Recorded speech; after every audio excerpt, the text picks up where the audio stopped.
시가에서 쉽게 찾아볼 수 있는 전단지나 인터넷 포털 사이트에서는 시세보다 훨씬 싼 급전세 매물을 쉽게 접할 수 있는데요.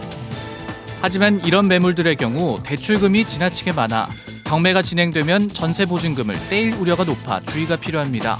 세입자의 이런 조급함을 악용해 누구나 손쉽게 구할 수 있는 광고지나 전단지를 악용해 사기를 수단으로 이용하는 업체들이 늘어나고 있습니다.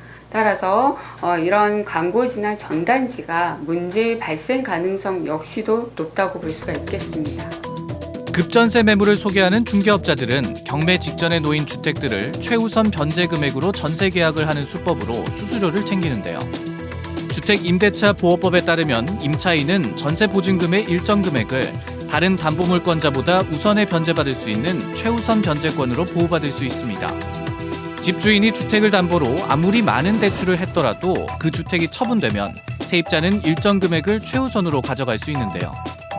중개업자들은 세입자에게 최우선 변제금을 받을 수 있으니 손해볼 것이 없다며 전세 계약을 부추기는 경우가 많습니다.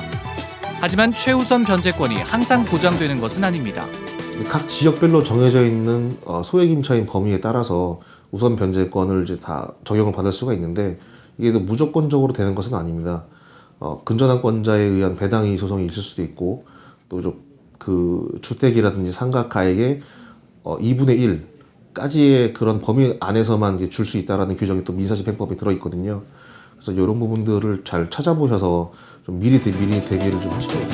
주택의 시세보다 대출받은 금액이 더 큰 채무 초과 상태이고 경매가 예정돼 있거나 예상되는 상황에서 시세보다 훨씬 저렴하게 전세 계약을 한 경우에는 주택 임대차 계약이 무효가 되고 세입자의 최우선 변제권으로 효력을 잃게 되는데요.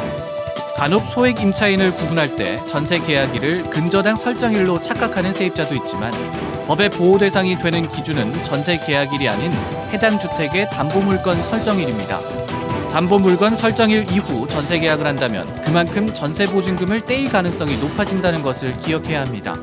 시세보다 현격하게 싼 물건의 경우에는 대부분이 근저당 비중이 아주 높아서 향후에 전세금을 전혀 돌려받지 못하는 경우가 대부분이고 또한 등기가 안 된 것도 많기 때문에 위험성이 아주 큽니다. 따라서 시세보다 유난히 싼 물건의 경우에 우선의 권리관계를 꼼꼼히 따져보고요. 그리고 전세금 보전에 있어서 법적인 문제가 없는지를 먼저 체크해보는 것이 중요하겠습니다.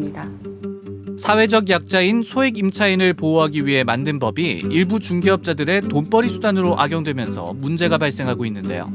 아무리 저렴하더라도 전세 보증금을 떼일 가능성이 높은 만큼 급전세 매물은 되도록 피하는 것이 좋다고 전문가들은 조언합니다.